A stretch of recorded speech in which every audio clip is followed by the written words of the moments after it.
Good afternoon and welcome back to Romans 8:28 Publishing. We are finishing up a short series here on God's mercy and God's grace, just taking a little bit of a deeper look at it. And this is our last video. Today we're going to be looking at how God's mercy and how God's grace empowers it, how it can transform us into a better version of ourselves. And we're going to look at this because really when we accept Jesus, we are called not to be enabled to a lower standard, but to be elevated to a higher standard. As no longer is thou shalt not kill enough, but you shouldn't even hate, you shouldn't even kill a man's reputation with your tongue. As no longer just accept or tolerate your neighbor, but love your neighbor. And above and beyond that, redefine who your neighbor is, beyond the fact that just people that like you and people that you like, right? So we look at it and we go, but you know what, if I couldn't keep the lower standard, how am I ever going to keep this higher standard that's been set for me? And that's where we need to recognize that we can't, with all our might, earn what God does for us. That's His grace. And that we cannot, on our own, be absolved, but only by God's compassion can the full magnitude of our sin not be kind of thrust upon us. So when we look at that and we consider that, if we went out and tried to do this on our own, to keep this higher standard on our own, we'd be like a marathon runner who starts out at a sprinter's pace, right? Within 3 or 4 miles, they're dropping out of the race. And I can testify to this because, when I was first saved, I was so appreciative. I was so in love with Jesus. I decided I'm going to live for Jesus. I'm going to live like Jesus. And I thought I could do it just because I decided to do it. And it wasn't long before I was ready to drop out of the race, but only God's mercy and God's grace was able to keep me and sustain me. And that's why Jesus tells us in Matthew chapter 11, beginning at verse 28, He says, "Come to me, all you who are weak and burdened, and I will give you rest.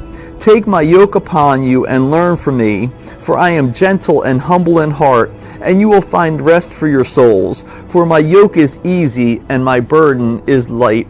We were never meant to carry the burden on our own. Just as Jesus carried that cross, He can carry our burden for us. He can make our yoke light. But how is it that it happens? How is it that this could happen just by the sacrifice He made for us? And I'm going to take a look at the book of Luke, chapter 7, first. In Luke chapter 7, there's a woman, as Jesus is sitting at the table of one of the Pharisees, who was one of the religious leaders of the day. And she's crying and she's weeping and she's kind of clinging to His feet, and her tears are falling on His feet, and she sees it and she wipes the tears off with her hair, and she kisses His feet, and she takes expensive perfume and she pours it on her feet. And as this woman's pouring out her soul, this Pharisee is sitting here wondering, does he know that she's a sinner? And Jesus, knowing what he's thinking, answers his thoughts with this story. He says, there's a man who had 2 people that owed him money. He was a money lender. One owed him $500, another owed him $50. If he forgave both the men their debts, which one do you think would love him more? And the Pharisee answers, well, I suppose the one who had the larger debt. And Jesus says, you have judged correctly. But then He goes on to say, her many sins have been forgiven, but whoever is forgiven little loves little. So for someone who hasn't received or acknowledged God's grace and mercy, it would be very stressful to take a year's wages, because that's what the perfume was worth, and pour it on somebody's feet. For someone who hasn't acknowledged God's mercy and God's grace, pride would not let you cry on someone's feet and wipe your hair and wipe it with your hair and kiss their feet. But for this woman, it came so naturally. Why? Because of the love, the appreciation that she had for the mercy and the grace that Jesus came to show. See, we don't do better by worrying about what the next sin we're going to commit is. We do better by operating in the love that we receive when God sends His grace and His mercy our way. And I think it gets summed up pretty well in this parable. There was a young boy who was born to servants on a land, and he became good friends with the son of the landowner. They went everywhere together, and they stuck up for each other if other children picked on them. And then when he was a teenager, his parents passed, and the landowner came to him and he said, "You know what? You've been such a good friend to my son that I'm going to adopt you. I'm going to take you into my house. I'm going to go prepare a place for you. I'm going to go prepare a banquet to receive you.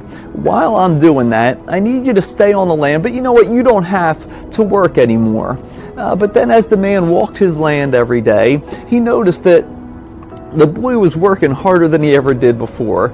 He noticed that the boy was there earlier, he worked later, and he would see him often showing the other tenants on the land how to do their job more efficiently, to do it better. So finally he stopped and he asked, "I told you you don't have to work anymore. What are you doing out here working so hard?" And the boy says, "You know what? Before I only worked hard enough to earn a wage.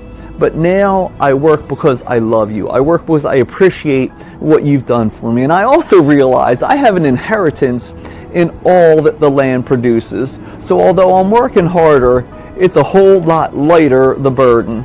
So I just want to encourage you this. Let the love of Jesus move you. Let the magnitude of his sacrifice change you. Let the limitlessness of his mercy and his grace transform you, and you'll find that you do a whole lot better, and the burden will be a whole lot lighter. God bless you. Have a blessed day, and remember that Jesus loves you, and so do we.